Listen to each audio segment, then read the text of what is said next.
ये third AC में देखें कांच पे पूरा बंद रहेला और स्लीपर जैसी सीट रहेला, जैसे कि 3 गो ए साइड में और 3 गो ए साइड में और 2 गो बाटे वो ए साइड में रहेला, यानी टोटल 6 गो सीट रहेला स्लीपर जैसी। जैसे में का रहेला एसी रहेला और एसी आप देख सकें ऊपर पूरा एसी बाटे, चार्जिंग का पॉइंट भी बाटे। और हालांकि पुरान बोगी है तो शायद में उतना कुछ बढ़िया नहीं है, लेकिन जो नौका बोगी बरसों में बढ़िया सब चीज़ देला बरसों।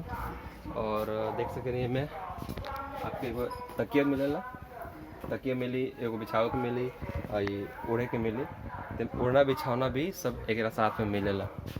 हालांकि पैसा जो भाड़ा लगेला वो में इंक्लूड रहेला, ऊपर एक्स्ट्रा पैसा ना लगेला। और पर्दा भी देख सके नहीं कि इसमें पर्दा भी रहेला, पर्दा भी आप मन कर सकते नहीं, कांच तक तो फिक्स रहे, खुली ना, कैसे एसी वाला बात है कब खुली ना है। तो ये तरह से पूरा एक थर्ड एसी वाला। सेकंड एसी में ये वाला कि सब सेम टू सेम में रही, जस्ट में का हो कि मैं 3 गो सीट देला बा, तो मैं 2 गो सीट रही है बगल 2 गो ऊपर रही और नीचे रही, और सामने है 2 गो और है 2 गो, यानी टोटल में 8 गो बा एसी में। और थर्ड एसी में सेकंड एसी में रहला 6 गो एक साइड में।